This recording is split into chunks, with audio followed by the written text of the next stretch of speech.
Tongkol, tongkol komo atau tongkol kurik adalah sejenis ikan laut dari suku Scrombidae. Ikan jenis ini hidup di perairan dangkal dekat pesisir di kawasan Indo-Pasifik Barat. Tongkol merupakan salah satu jenis ikan tangkapan yang penting bagi nelayan. Dalam perdagangan internasional, tongkol dikenal dengan nama kawa-kawa, little tuna, mackerel tuna, atau false albacore. Ikan ini bersifat epipelagis dan neritik dengan kemampuan menjelajahi perairan-perairan terbuka bersuhu 18-29 derajat Celcius. Tongkol komo tidak memilih-milih mangsa. Makanannya terdiri dari udang, cumi-cumi kecil, sotong, dan aneka jenis ikan.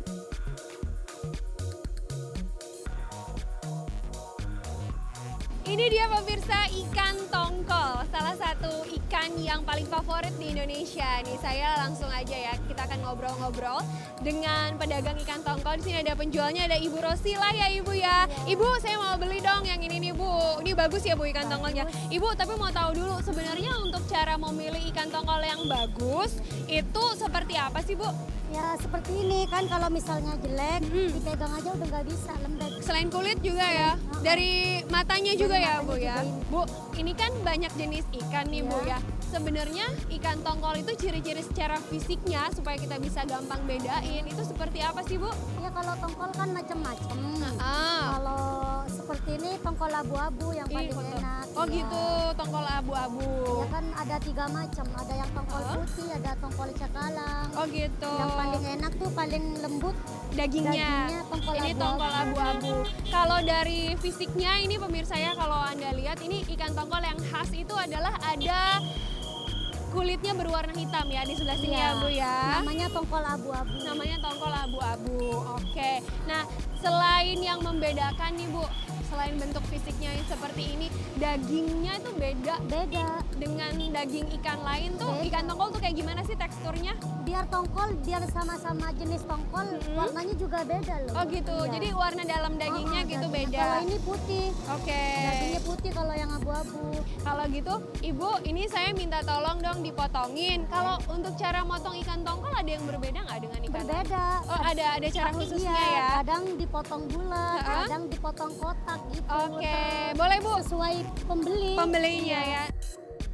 Nah ini pemirsa sudah dipotong-potong ya sama Bu Rosila tadi ya. Jadi seperti ini nih, ternyata cara memotongnya gitu ya Bu. Kalau untuk dikonsumsi sendiri atau ini biasa juga kita temukan di pedagang-pedagang ikan yang memang tidak menjual ikan utuh ya, tapi udah dipotong. Ternyata caranya seperti itu. Ini katanya Bu Rosila, kalau untuk konsumsi pribadi di rumah Anda mau masak sendiri potongnya seperti ini pemirsa. Tapi kalau untuk dijual beda lagi ya Bu ya. Beda lagi. Bulat-bulat Potongnya biasanya bulat. potongnya. Oke, Ibu kalau gitu sambil dimasukin deh. Saya mau tanya Bu, kalau untuk cara membersihkannya ikan tongkol nih Bu, emang bener ada racunnya Bu?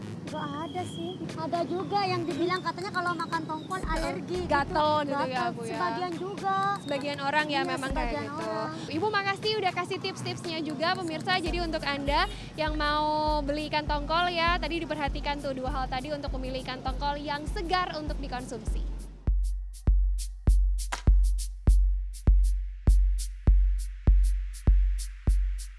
Kekayaan laut Indonesia menawarkan ratusan jenis kreasi hidangan laut yang lezat.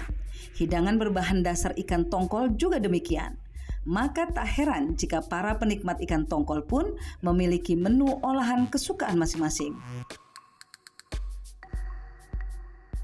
Saya biasanya digulai. Kalau aku sukanya digoreng sama disaus sama tomat. Saya kalau masak ikan tongkol biasa dicabein. Yang saya tahu sih memang dia bagus karena proteinnya tinggi dan mengandung omega 3 ya. Hanya itu aja sih yang saya tahu. Yang aku tahu ikan tongkol tuh zat besinya tinggi. Gizinya lebih tinggi, untuk anak-anak juga kan bagus gitu.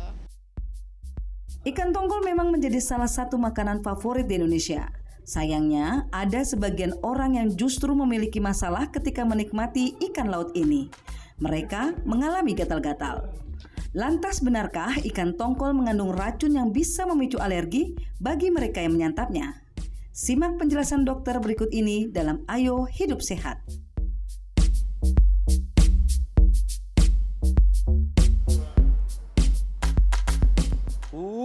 Sedap banget ya ikan tongkol ya. Coba hitung berapa tongkol ada di sini?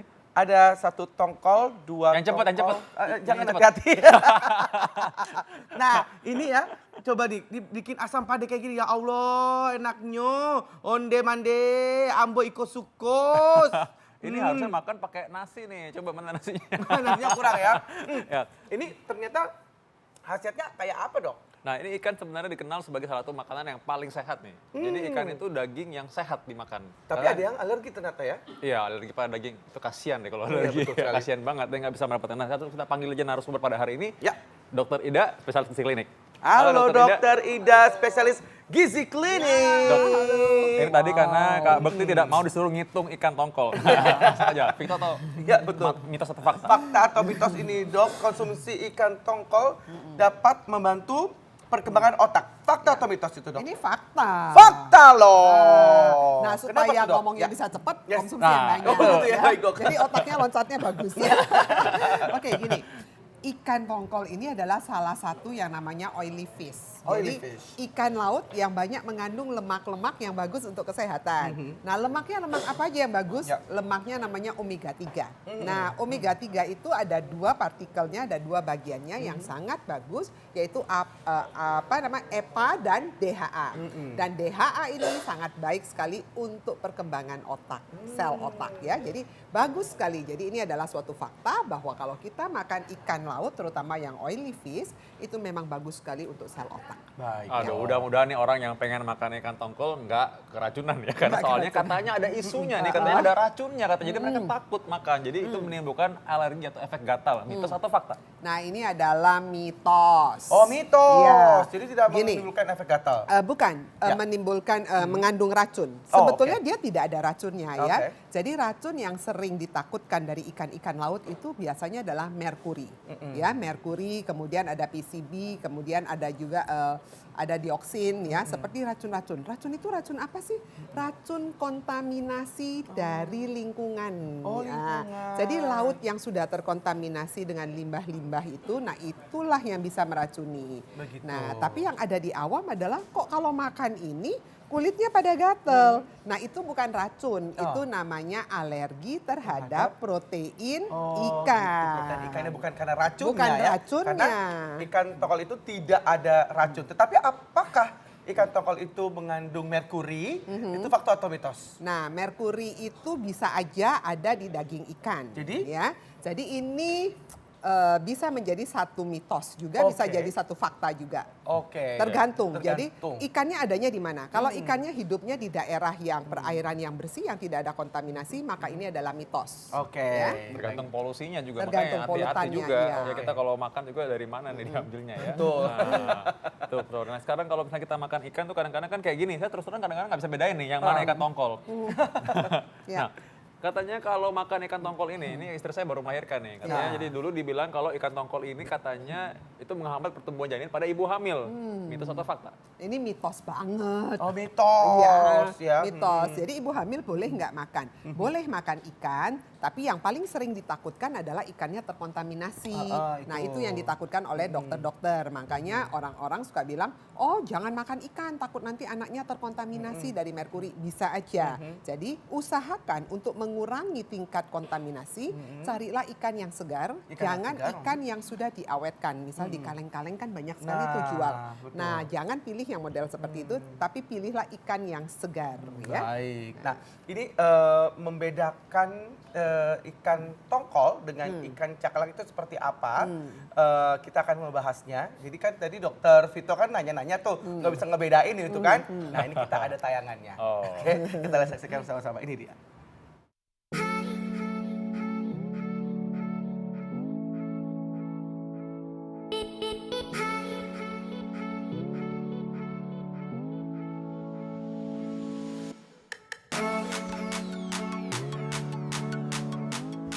Sudah bukan rahasia lagi jika ikan memiliki banyak manfaat baik bagi kesehatan karena ikan merupakan sumber asam lemak omega 3 terbaik bagi tubuh. Fungsi omega 3 diantaranya adalah untuk membantu pembentukan jaringan otak, menyehatkan tulang, dan mencegah penyakit jantung. Nah, beberapa jenis ikan yang sering dikonsumsi masyarakat Indonesia adalah ikan tongkol, cakalang, dan tuna. Uniknya ketiga ikan ini sekilas terlihat sama, karena memang mereka berasal dari satu keluarga yang sama, yaitu Scrombidae. Ciri khas ikan dari keluarga Scrombidae adalah tubuhnya yang mengkilap dan tak bersisik. Lantas, bagaimana cara yang paling sederhana untuk membedakan 3 jenis ikan yang serupa tapi tak sama ini? Nah, tentunya kita harus mampu menemukan ciri khas dari tiap-tiap ikan tersebut.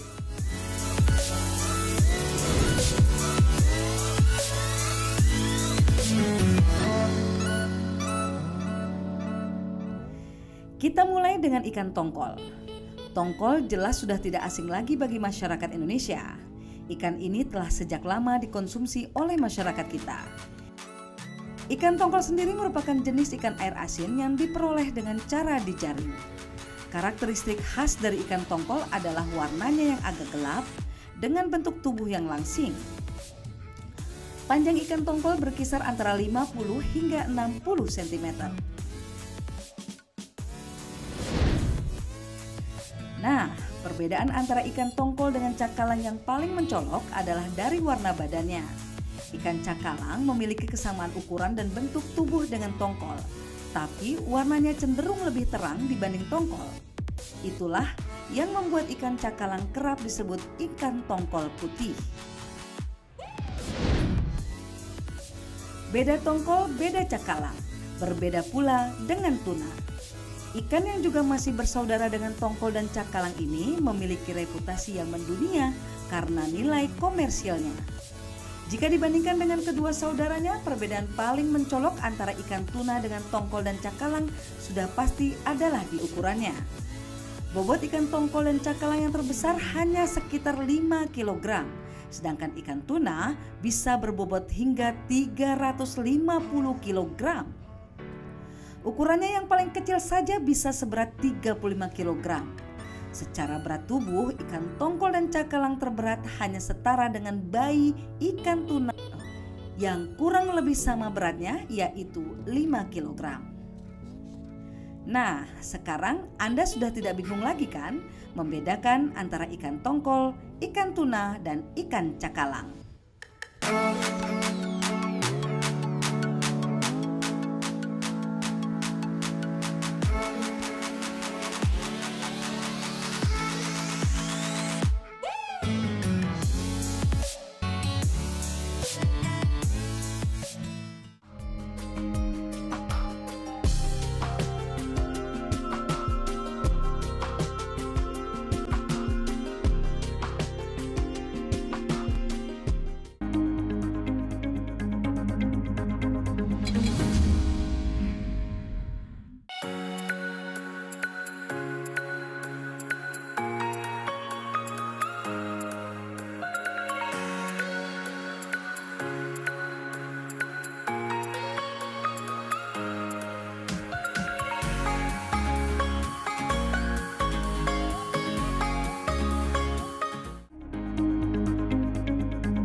Pemirsa, Indonesia sebagai negara maritim memiliki kekayaan laut yang luar biasa. Salah satunya adalah ikan tongkol. Ikan dengan tekstur daging yang padat dan rasa yang agak manis ini sangat lezat jika diolah dengan berbagai macam bumbu dan rempah asli Indonesia. Nah, berikut ini adalah aneka ragam menu olahan ikan tongkol yang sudah dirangkum oleh tim Ayo Hidup Sehat.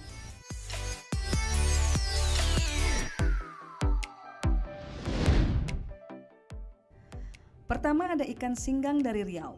Masakan yang berbahan utama ikan tongkol ini sangat cocok dan praktis untuk Anda yang baru belajar memasak.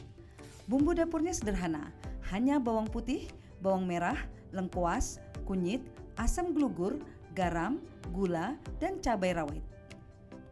Langkah pertama, rebus bawang merah, kunyit, dan lengkuas hingga mendidih. Lalu masukkan ikan tongkol bersama asam glugur. Jangan lupa tambahkan garam, gula, dan cabai rawit sesuai selera.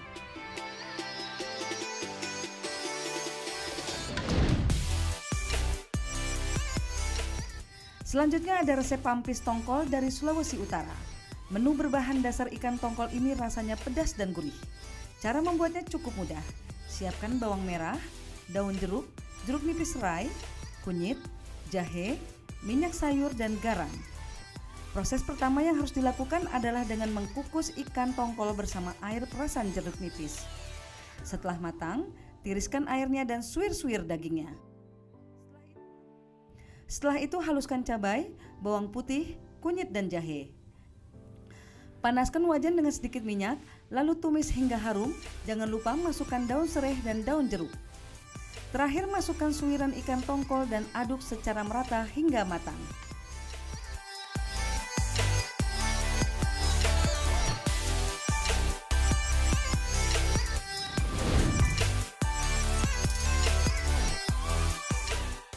Terakhir ada tumis tongkol kecap yang bisa membuat para pecinta masakan pedas ketagihan karena rasa pedasnya yang menyatu dengan rasa manis. Bahan-bahan yang dibutuhkan adalah bawang merah, bawang putih, cabai merah, cabai rawit, kemiri, tomat, jeruk nipis, minyak sayur, dan garam.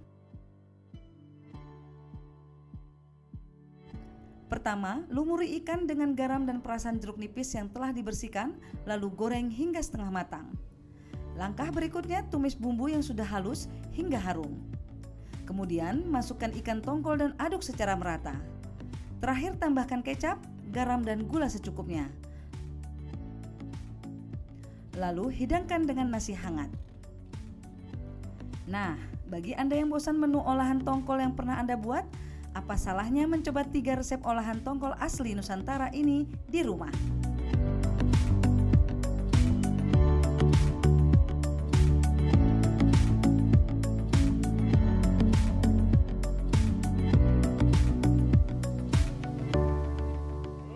Gimana tuh ya ibu-ibu ya mungkin udah mencatat itu semuanya resep-resepnya ya. Tapi sayang sekali kita bukan untuk lomba memasak, tapi kita pengen ngebahas seputar ikan tongkol. Ya, ikan tongkol tuh bermacam-macam ya. Tadi kita udah lihat ikan tongkol tuh banyak macamnya di sini kurang lengkap. Ada tongkol saus Padang, tongkol rica-rica ya.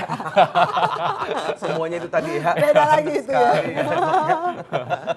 Baik nih dok, ini masih membahas seputar fakta dan mitos seputar ikan tongkol. Konsumsi ikan tongkol baik untuk kesehatan jantung. Fakta atau mitos, Dok? Nah, ini fakta. Wih, fakta. Ya, Emang kenapa fakta. tuh, Dok? Gini, tadi saya udah katakan bahwa ikan tongkol ini adalah ikan yang berlemak. Dan lemaknya itu adalah omega 3. Omega 3 itu partikel yang paling penting adalah EPA dan DHA. Sudah dibuktikan di dunia banyak penelitian yang mengatakan bahwa EPA itu sangat bagus sekali untuk kesehatan jantung, ya, kesehatan jantung, pembuluh darah, nah dan sebagainya, untuk ikut menurunkan kolesterol juga.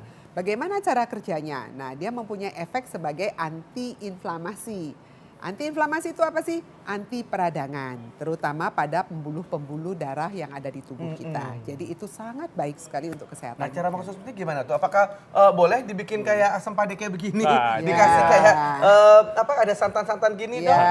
Gini. Sebenarnya kalau mau dimasak seperti ini monggo saja. Yang penting bumbunya jangan dimakanin semua dan minyak yang dipakai jangan banyak. Oh, gitu. Nah, yang kurang bagus adalah minyak goreng yang dipakai untuk menggoreng setengah matang yang tadi itu loh ya. Tapi kalau bumbunya ini bagus karena bumbunya ada kunyitnya, kemudian ada serehnya, ya, ada banyak sekali bumbu dapur yang juga mempunyai efek yang sangat baik untuk kesehatan. Justru bumbunya ini dimanfaatkan supaya nggak banyakan asinnya, kebanyakan garamnya gitu kan. Ini rasanya dari sini, jadi nggak terlalu berasa banget. Betul. Ada lagi nih manfaatnya selain kesehatan jantung, ikan tongkol ini juga menjaga kesehatan mata. Mitos atau fakta? Nah, ini adalah fakta. Fakta lagi. Kok bisa ya? Nah, kita tahu ini banyak sekali penelitian yang sudah membuktikan bahwa ikan tongkol ini terutama untuk golongan EPA dan DHA-nya yang tadi saya bilang dia punya efek sebagai antiinflamasi, dia bisa mencegah terjadinya degenerasi retina. Nah, jadi untuk penyakit-penyakit pada orang tua kan sering sekali penglihatannya nanti kurang gitu bagus di luar katarak ya. Jadi dia makula densa degeneration. Nah, dia bisa memperbaiki. Terutama pada orang yang punya penyakit kencing manis. Nah, orang yang punya kencing manis kan dia bisa komplikasinya salah satu adalah retinopati diabetika. Jadi kebutaan yang timbul karena efek kencing manis. Kan kita suka lihat, kenapa Bu matanya nggak kelihatan? Ternyata efek dari kencing manis misalnya. Nah, dengan banyak konsumsi ikan-ikan laut seperti ini, dia bisa menurunkan resiko untuk terkena retinopati diabetika. Bagus Ya, nih kayaknya ya, bagus. untuk Iya. mata, biar nggak mata duitan, biar nggak mata gelap, ya mata keranjang gitu juga ya.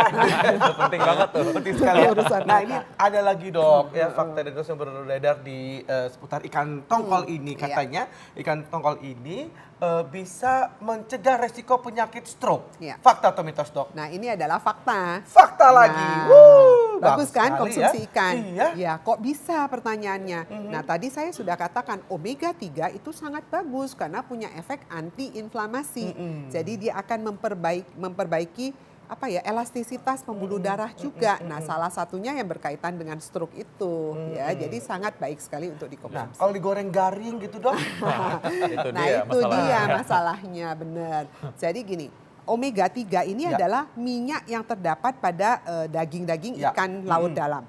Nah, minyak ini bisa ikut larut kalau kita goreng. Oke. Jadi akibatnya minyak yang baik ini malah tercampur di dalam minyak goreng. Kan nggak mungkin kita makanin minyak goreng itu Betul. kan. Jadi akhirnya harusnya diapain tuh dok? Jadi paling baik adalah di steam, Di steam. kemudian dikukus, steam, kukus, direbus atau dibikin sup atau dibikin pepes, ya pepes ikan, nah itu boleh. Atau ikan mau dipanggang gitu juga boleh. Cuma jangan lupa sebaiknya menggunakan daun. Jadi jangan langsung dengan ikannya, karena begitu warnanya hitam, hitam itu sifatnya adalah karsinogenik, ya. Jadi paling bagus memang usahakan jangan terlalu banyak kontak dengan minyak supaya minyaknya tetap ada di daging ikan. Jadi pada waktu kita makan dagingnya, kita juga mendapatkan manfaat dari si minyak ikan tadi. Oh ya, kalau gitu jangan digoreng. Nah, Ya. kalau itu yang lain caranya bisa juga dipindang ya. Ah, Bukan betul. dipinang ya, dipindang. Ya, dipindang. Nah, gimana iya, tuh kalau betul. dipindang, dicuek gitu misalnya. Ah, boleh dipindang, dicuek, dikukus, di steam atau jangan Itu aman ya dicuekin dok ya. ya? Oh iya Ah, benar. jangan dicuekin. Kalau ya. dicuek itu diapain sih dok? Itu kayak dipindang gitu kan, kayak diasam. gitu. Nah, kan ini katanya selain ikan ini juga katanya dia bisa mencegah risiko osteoporosis atau pengapuran. Ya, mitos atau fakta? Nah, ini juga fakta. Oh, Nah, banyak kan manfaat banyak ikan, banget manfaat makanya ikannya. harus Makan budayakan ikan, makan ikan. betul. Budayakan Sudah makan betul, ikan seperti iya. Ibu Menteri bilang ya, Ibu Susi ya. Iya, betul. Lah kok bisa dia mencegah osteoporosis? Kita tahu bahwa ikan ini juga kaya akan mineral-mineral yang sangat bagus untuk kesehatan tulang.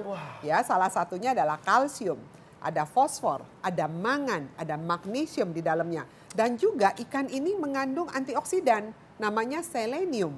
Nah, selenium ini juga memberikan efek yang luar biasa untuk kesehatan. Wow. Ya. Jadi kalau kita konsumsi setiap hari itu bagus atau gimana dok? Gini, Konsumsinya? oleh dunia Ya. ya WHO, FAO dan sebagainya dan pemeriksaan dari jantung juga ya, AHA ya, mereka sudah katakan minimal konsumsi ikan itu 2 porsi dalam 1 minggu minimal. 2 porsi dalam Nah, 1 minggu itu satu minimal. porsi itu berapa banyak pertanyaannya ya? Mereka tulisnya kira-kira 100 gram. Jadi misalnya hari Senin dan Kamis kita keluarkan menu ikan gitu. Kalau saya mau lebih boleh nggak? Boleh, tapi paling tidak 1 kali harus ada oily fish. Jadi ikan-ikan yang berlemak itu, yang laut dalam ya. Oh baik, terima kasih dok. Terima kasih Dokter Ida. Terima kasih. Nah, untungnya nih Kak Indra ini negara kita ini kaya akan ikan. Betul. Nah, makanya kita mau lihat wilayah-wilayah mana penghasil ikan terbesar di Indonesia. Lihat tayangan ini.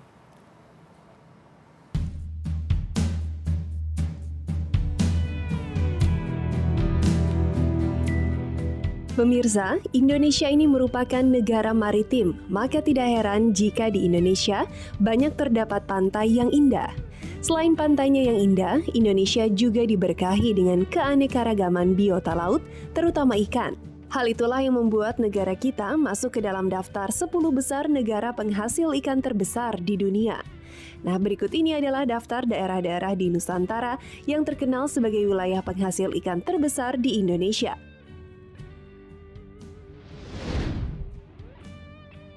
Di urutan keempat ada Provinsi Jawa Timur. Nah, masyarakat Jawa Timur patut bangga dengan apa yang telah mereka capai karena Jawa Timur merupakan penghasil ikan terbanyak keempat di Indonesia. Produksi hasil laut Jawa Timur mencapai 7,3% dari total produksi keseluruhan Indonesia per tahunnya. Primadona hasil laut dari Jawa Timur adalah ikan tuna. Pada tahun 2016 lalu, sekitar 1.606 ton ikan tuna berhasil ditangkap dari wilayah tersebut. Selanjutnya ada Provinsi Sulawesi Tengah. Sulawesi Tengah memiliki 3 wilayah perairan yang berbeda, yaitu Teluk Tomini, Teluk Tolo, dan Selat Makassar. Tak heran jika Sulawesi Tengah mampu menyumbang 8,5% hasil lautnya untuk kebutuhan pasokan ikan di Indonesia. Sayangnya, fasilitas mendukung industri perikanan di sana belum semapan di daerah lain. Berikutnya ada Provinsi Nusa Tenggara Timur. Selain tempat wisatanya yang indah, provinsi yang berbatasan langsung dengan Timor Leste ini merupakan salah satu pemasok ikan terbesar di Nusantara.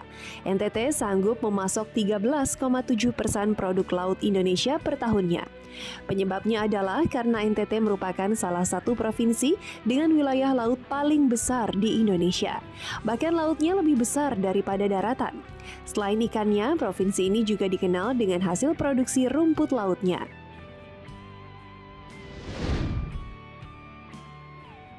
Provinsi yang menduduki peringkat pertama sebagai penghasil ikan terbesar di Indonesia adalah Sulawesi Selatan. Provinsi ini merupakan daerah penghasil ikan terbesar di Indonesia. Produksi sektor perikanan Sulawesi Selatan mencakup 21,6% dari total produksi industri perikanan Indonesia secara keseluruhan. Tradisi melaut sudah mendarah daging bagi masyarakat Sulawesi Selatan. Tradisi itu pula lah yang membuat orang Sulawesi Selatan banyak berprofesi sebagai nelayan.